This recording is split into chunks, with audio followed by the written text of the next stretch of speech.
아마 여러분들도 뉴스 통해서 소식을 몇 달 전에 접하셨을 겁니다. 그 뉴스 소식은 뭐냐면 미국 넷플릭스라는 회사 방송국에서 인터넷 방송에서 한국의 이단들 몇몇 이단들을 보도했습니다. 다큐멘터리식으로 아마 보도했나 본데 그 이단에 대해서 이런저런 이야기를 넷플릭스라는 방송을 통해서 영어까지 서브타이틀을 해가지고 한국 사람이든 외국 사람이든 어느 누구도 다 시청할 수 있도록 그 넷플릭스 회사라는 유명한 회사가 한국의 이단을 조명해서 이거를 다 방송을 낸 겁니다. 물론 제가 듣기로는 한국의 어느 기자들인지 단체인지 회사에서 약 20년을 아마 조사하고 이렇게 다 정보를 해가지고 아마 넷플릭스에서 한 것 같은데 그 방송을 좀 보다가 어떤 다른 교회 다니는 형제가 연락 와서 어떻게 이런 방송이 나왔을까? 아주 그 보신 분들은 또 기사를 보신 분들은 참 충격적인 이단의 그 실상을 파헤치는 거기에 보면 뭐 유명한 연예인들도 뭐 이렇게 다 참 말을 어떻게 할 수 있지 잘 모르겠지만 아주 교묘하게 이단들이 마치 먹잇감을 노리듯이 미끼를 던져서 그 돈이겠죠. 아무래도 연예인들은 연예인 되고 싶으면 이단들이 그런 회사도 차려가지고 무서운 겁니다. 사회에 여기저기 다 이단들이 손을 뻗쳐가지고 여러 미끼를 해가지고 사람들을 미혹하고 유혹해서 그 이단에 빠지게 만드는 겁니다. 그래서 복종하게 만드는 겁니다.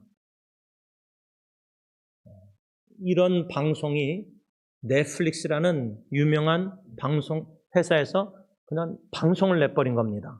아마 한국 방송국에서는 그거 내려고 그러면 신천지나 이단들이 얼마나 그 러비에서 못 나오게 만들겠습니까? 이단, 우리가 아는 옛날에 뭐 여호와의 증인, 뭐 몰몬교, 뭐 박태선, 뭐 여러 가지 이런 얘기들을 우리가 했지만 이단들도요, 제가 볼 때는 세월이 지나갈수록 아주 교묘하게 전략을 바꿔서 옛날식으로 막 이렇게 이단들 전도할 때 문전박대 당하니까 얼마나 사회에서 교묘하게 돈을 미끼로, 그 사람들은 이단들이 돈이 많잖아요. 통일교 같은 경우도 그렇죠? 우리가 주위에서 요 앞에서도 여호와 증인들이 히스패닉 분들 이 몰록길까지 교회패까지 그룹으로 몰아다닙니다. 제가 알기로 우리 안성준 아버님 사시는 그 아파트도 거기까지 이단들이 여호와 증인들이 문 앞에서 서 있는 걸 제가 봤어요. 여기저기 LA뿐만 아니라 저희 동네도 그러고 아마 여러 동네들 한번 집 앞에 와서 다 초인종 눌러서 2명이 왔다가 좀 이게 안 되면 더 높은 사람 데리고 오잖아요. 아주 무섭습니다. 이단들의 이 전도 열심히. 그렇다면은 저와 여러분들이 이단으로 분류하는 기준이 무엇인가? 다시 말하면 저 사람들은 이단이다. 저 단체는 이단이다. 아니다. 어떤 기준으로 분별 판단을 하냐 이 말이죠. 황대우 교수란 분이 개혁주의 학술원이라는 웹사이트에 올린 글을 보니까 제가 좀 코테이션합니다. 이단이란 달을 이에 끝단자로 구성된 단어이며 끝이 다른 것을 의미한다. 하지만 이단을 의미하는 영어 명사 헤러시의 어근에 해당하는 헬라어 단어 하이레스시가 신약 성경에는 사두개파, 바리새파, 파당 등과 같은 분파를 의미하는 중립적 개념이다. 이렇게 글을 써 내려가면서 짧게 요약하자면 여러분 예수님이 죽으시고 부활하시고 승천하시고 그 사도들 시대 1세기 사도 시대 때 그 사도들은 이단을 어떻게 분별했느냐? 이단들은 특정 집단이다. 이렇게 의미로 사용하다가 2세기 때, 그러니까 이제 12사도들도 다 죽고 그 뭐 베드로, 바울 그 사도들의 직접 영향을 받은 제자들이 있지 않습니까? 그 2세기 때 1세기 사도들의 직접 접촉이 있었던 직계 제자들, 그들을 가리켜서 속사도 교부들이라고 합니다. 그런데 2세기 때의 이 속사도 교부들은 이단이란 그 단어, 용어를 부정과 차별의 의미를 내포한 평가적 의미로 사용하기 시작했다. 다시 말하면 2세기 이 속사도 교부들 때부터 이단이란 이 단어가 기독교인들에게 아주 익숙해졌다는 겁니다. 왜 그러냐면 사도들 시대 때나 2세기 때 속사도 그 교부들 시대 때 이단들이 판을 치고 있었습니다. 지금은 한국 같은 경우 신천지가 판을 친다 하지만은 1세기, 2세기 그때 시대 때 그 사도들이나 사도들의 직계 제자들에게 있어서의 이단은 영지주의. 이것이 아마 여러분들에게는 처음으로 듣는 단어일 수도 있습니다. 그냥 간단하게 오늘은 영지주의라는 이단이 판을 치고 있었던 1세기, 2세기 시대 때 사도들이나 이 속사도 교부들이나 이 주님의 종들이 예수와 복음을 전함에 있어서 마귀 사탄의 대적의 세력에 이단 세력이 강력하게 역사하고 있었다는 겁니다. 그런 이단 세력이 지금 같은 경우는 말로 하면은 신천지가 이민교회 한 50명 교회 침투해가지고 사랑을 베푸고 조그맣게 집에서 베풀고 식사 대접하고 교인들, 교회 불만 있는 성도들, 지도자들 모여가지고 사랑 베풀면서 우리 성경 공부를 할까요? 하다가 이렇게 점진적으로 전략으로 해서 넘어가서 거기에 빠지는 교인들이 있거든요. 이민교회도. 그 당시에 이단 영지주의가 교회 안까지 침투해서 성도들을 그런 식으로 유혹하고 미혹했다는 거예요. 영국 신학자 맥그레스라는 분에 의하면은 코테이션합니다. 이단은 겉으로는 기독교처럼 보이지만 실제로는 파괴적 씨앗을 심는 신앙의 원수이다. 이렇게 말했어요. 그러니까 겉으로 볼 때 이단이나 정명석이나 이런 이단들 보면요. 겉으로 다 예수 믿는다 그러고 제가 아직도 기억나는 건 오래전에 선배 목사님과 형제자매들이 샌디에고 공원에 가서 전도를 하는데 노방전도를 하는데 어떤 남자 백인한테 제가 다가가서 이제 전도하는데 예수님 믿냐 교회 다니냐 이런 식으로 대화를 한 것 같은데 기억은 잘 안 나요. 근데 제가 뭘 기억하냐면 자기도 하나님 믿는데요. 근데 대화를 더 하다 보니까 우리가 말하는 소위 기독교 교회에 다니는 성도가 아니라 뉴에이지 교인이에요. 뉴에이지. 그러면 여러분들은 또 뉴에이지는 뭔가? 여러분 우리가 영지주의, 뉴에이지 솔직히 교회에서 이단에 대해서 우리가 제 서춘훈 목사님 제 작은 고모 그분은 이단 총파에 대해서 이만한 책을 연구해서 쓴 게 있습니다. 거기에 여러분들 아마 시대 때 읽었던 워치만리라는 중국분 또 그분의 제자 윈니스 리 또 여러분 말씀 보존학회라 그래서 킹 제임스 버전만 성경이고 나머지 성경 번역은 성경책 아니다. 여러분 얼마나 별의별 게 많은지 몰라요. 우리가 아는 거는 그냥 통일교, 여화정 이렇게 몰몬교 큰 거 이 정도 이단이라 이 정도 알고 있지. 안식교가 이단인가 아닌가, 가톨릭이 이단인가 아닌가 이런 논쟁들, 질문들 우리는 잘 모릅니다. 이단의 기준이 뭐냐? 분별을 어떻게 하느냐? 저는 삼위일체론을 부인하는 여러분 여호와증인은 삼위일체를 믿지 않습니다. 하나님이 최고의 신이고 성자 예수님 우리는 성삼일체를 믿지만은 여호와증인은 예수님은 하나님 다음에 피조물 뭔가 힘센 신 이런 식으로 삼일체를 안 믿습니다. 성삼일체로 축도하면은 그 사람들은 싫어합니다. 그래서 이단을 구분하고 분별할 수 있는 기준을 저는 간략하게 두 가지로 얘기한다면 첫째는 이단들은 삼위일체를 부인해요. 안 믿어요. 하나님과 예수님과 성령 하나님도 그들은 그냥 하나의 false 뭔가 이렇게 false로 믿지. 그래서 첫째가 삼위일체를 부인하는 게 이단이고, 두 번째는 기독론을 부인하는 단체, 개인. 다시 말하면 예수 그리스도의 신성과 인성을 부인하는, 둘 중에 하나를 부인하든지 둘 다 부인하든지, 다시 말하면 성경에서 말씀하는 예수 그리스도를 전하지 않고 믿지 않는 모든 무리 개인은 다, 무리 단체는 전 다 이단이라고 봅니다.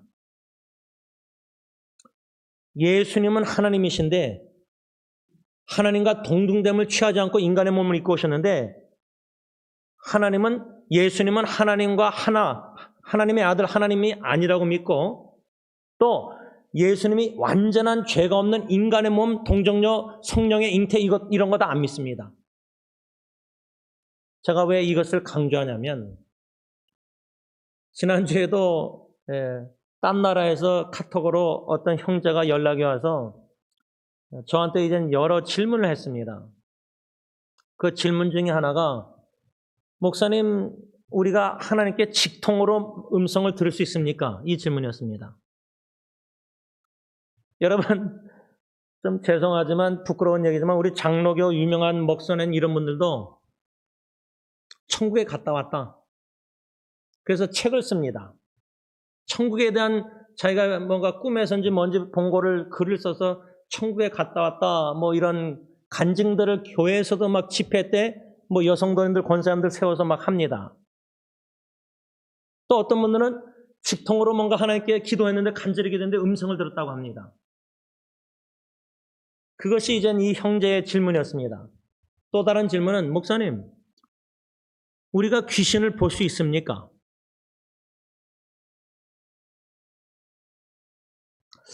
참 하나님이 일하시면 흥미로운 게, 오늘 이 골로새서 2장 8절 중심으로 골로새 교회의 이 거짓된 이 속임수, 마귀 사탄의 그 거짓된 유혹들, 이단 세력들, 교회 성도들을 유혹하고 미혹하는 이 말씀을 전파하기 앞서서 전혀 뜻밖의 예상밖의 그 형제가 딴 나라에서 연락이 와서 이런 질문들을 던진 게 저는 우연이라고 생각 안 합니다. 일주일 동안 저의 삶 속에 일어났던 일들이 오늘 주일 예배를 위해서 말씀 선포함에 있어서 다 저에게 주시고자 하시는 깨달은 메시지가 저는 있다고 생각합니다. 제가 그 형제에게 하나님의 음성을 직통으로 들을 수 있습니까? 할 때 저는 뭐라 했냐면, 저는 개인적으로 성도님들이 어떤 분들이 간증할 때 뭐 음성을 들었다, 저는 거기에 의문을 갖습니다. 특히 그분들이 뭔가 음성을 들었다고 얘기하는 내용이, 그 내용 자체가 성경 66권에 없는 얘기면은 저는 그걸 믿지 않습니다. 그래서 그 형제에게 제 신앙의 그 믿음의 그걸 뭘 강조했냐면, 저는 성경 66권이 하나님의 음성 말씀이라고 믿습니다. 그 외에 다른 음성들은 주관적으로 자기가 꿈에서 뭔가 기도하다가 찬양하다가 들었는지 모르겠지만 저는 그것이 하나님의 말씀 음성이라 저는 생각 안 합니다. 저는 이렇게 얘기했어요. 둘째로, 목사님, 귀신을 볼 수 있습니까? 귀신론에 대해서 또 이게, 그러니까 이런 질문들, 의문들이 충분히 우리가 다 궁금해서 가질 수 있습니다. 특별히 요한계시록에 뭐 666, 14만 4천 명 막 이런 질문들을 막 하잖아요. 그런 기사나 뉴스의 책들이 또 심지어 조선일보, 한국일보 이런 데서도 막 어쩔 때는 가끔 그런 종교 기자가 그런 글을 써요. 그러면 기독교인들은 그런 종교 기독교에 대해서 뭔가 글을, 뭐 예수님의 무덤에 대해서 뭐 이런저런 거 뭐가 발견했다, 고고학자들이 그러면 관심을 갖고 막 신문 기사를 봐요. 여러분들의 담임 목사로서 제 권면은 그런 기사나 그런 아리거나 그런 신문이나 그런 뭔가 방송 유튜브나 그런 걸 듣는 것보다 그 시간에 성경 66권 한 절 더 보는 게 낫다 저는 생각합니다. 성경 말씀 최고입니다. 그 말씀에 하나님께서 음성을 들려주시고, 그래서 제가 그 형제한테 그랬어요. 목사님은 하나님의 음성을 어떻게 듣습니까? 여러분들 하나님의 음성 듣는다 할 때 음성 들었다 하는 말을 어떻게 답변하시겠습니까? 제가 그래서 그 형제한테 그랬죠. 저는요, 가정의 삶 속에 이런저런 목회 어려운 위기 가운데 여태까지 신앙 여정에 하나님께서 간절히 간곡히 무릎 꿇게 하셨을 때 내 안에 계신 성령님이 전에 묵상하고 설교했던 성경 구절을 생각나게 하신다. 베드로전서 5장 10절, 시편 63편 3절, 승리교회를 향한 마태복음 16장 18절. 또 흥미로운 게 토요 새벽기도 수요 설교 이렇게 하고 나서 그 설교 말씀을 다시 생각나게 만드시는 일들이 터지든지 일들이 계기가 생겨요. 결국은 우리 안에 거시는 성령님께서 선지자나 사도를 통해서 성경 66권을 쓰셨는데 성경 66권 진정한 저자이신 내 안에 거신 성령님이 성경 말씀 구절을 생각나게 하심으로 나는 그 성경 말씀을 성령님이 생각나게 하신 성경 말씀을 하나님의 음성 말씀으로 믿고 받는다. 붙잡고 기도한다. 그렇게 얘기했어요. 그랬더니 그 형제가 목사님 A.W. 토설 목사님처럼 비슷하게 얘기하시네요.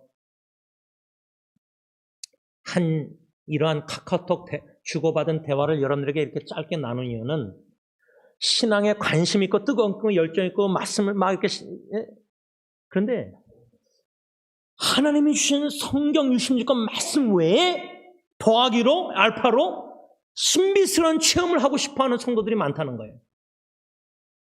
왜 그럴까? 왜 그런 신비적인 체험을 간증 막 천국에 갔다 오는 거예요? 더 거기에 관심이 많을까? 성경 66권의 충족성을 믿지 않기 때문이에요. Sufficiency of the Scripture.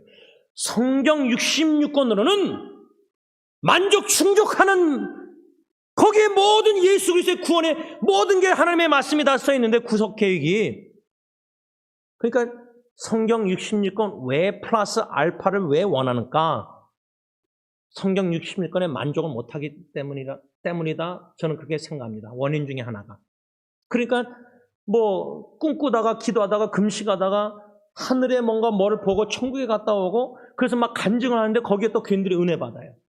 그러면 그 사람이 천국 간 이야기를 내용이 성경 66권에 바울이 갔다 온 거랑 그런 얘기랑 비슷합니까? 바울조차도 교만할까 봐 하나님이 육체에 가시를 줬다고 그랬습니다. 그런 신비스러운 체험을 겪고 나서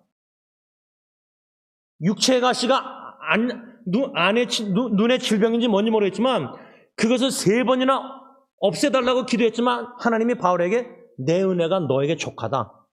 그 가시가 그 육체의 가시 뭔가 질병이 그러니까 사도 바울조차도 그런 신비스러운 놀라운 체험을 기록했는데 그 자만하고 교만할까봐 거기가 자기가 경험한 걸 막 구체적으로 얘기합니까 바울이? 그렇게 안 합니다. 근데 천국 갔다 왔다 그러면서 천국에 뭘 봐고 막 다 간증을 하는데 거기에 성도들이 귀를 기울이고 은혜 받아요. 예수 십자가의 복음에는 귀를 안 기울이고.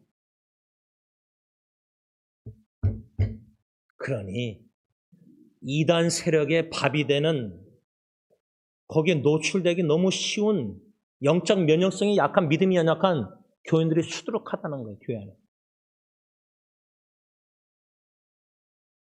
요즘은요. 제가 여러분들에게 오래전에 한번 권면했는데 다시 한번 상기시키려고 권면한 게 뭐냐면 전에는 그냥 라디오 코리아 말고 기독교 방송 들으면 복음 방송 설교나 다 찬송과 간증만 많이 상담 들어요. 목회자 기도들.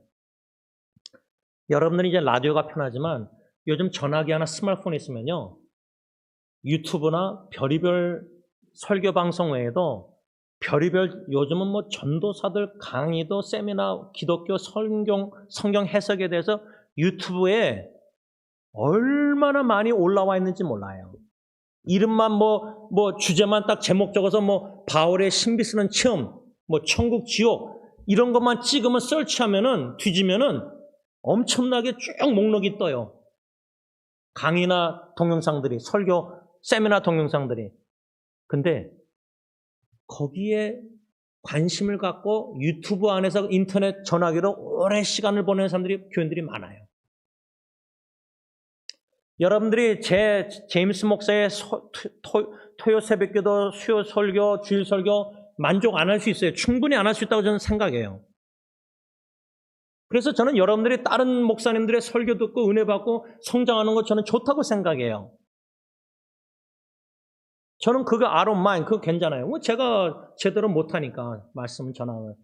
그런데 제가 그런 마음은 열렸지만 담임 목사로서, 근데 만일에 여러분들이 이런저런 목사들 여러 검증을 잘 못하는, 분별 못하고 막 듣다가 거기에 빠지게 되면은 제 책임이에요. 담임 목사 책임이에요. 그 정도로 제가 열려있지만 또 닫혀있는 게 뭐냐면 경고, 좀 조심하십시오, 주의하십시오라는 말씀이에요. 주의하라는 거예요. 여기저기 설교 모든 은혜 받고 간증 신비스러운 체험들 다 듣기가 좋은 먹음직한 설교 세미나들이 많은데, 여러분들이 원로 목사님의 예수 그리스도의 복음을 꾸준히 듣고 책을 읽고 정독해서 예수 복음을 알고 나서 그런 방송들 설교를 들으면은 분별이 좀 생길 거예요. 아, 원로 목사님은 예수님에 대해서 복음에서 이렇게 마테마가 누가 요한복음 로마서 이렇게 설교하셨는데 왜 이 목사님은 원로 목사님하고 설교가 다를까? 왜 저렇게 설교할까? 예수님에 대해서. 그런 적어도 의문이 들을 수 있는 능력을 키워야 된다는 거예요. 사탄은 속임수와 사악함,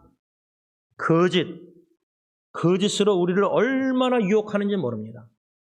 바라기는 골로새 교회뿐만 아니라 1세기, 2세기뿐만 아니라 기독교 역사는 마귀 사탄은 창세기 3장부터 하와를 유혹했던 것처럼 그때부터 요한계시록 주님 오시기 전까지는 거짓의 아버지 마귀는, 사탄은 어떻게 해서든 거짓 다른 복음을 전해서, 다른 예수를 전해서 먹음직 보암직 지혜스럽게 할 만한 탐스러운 선악과 같은 거짓 설교, 거짓 복음을 전해서 거짓말을 여러분들에게 속여서 그 속임수에 넘어가지 않도록 주의하십시오.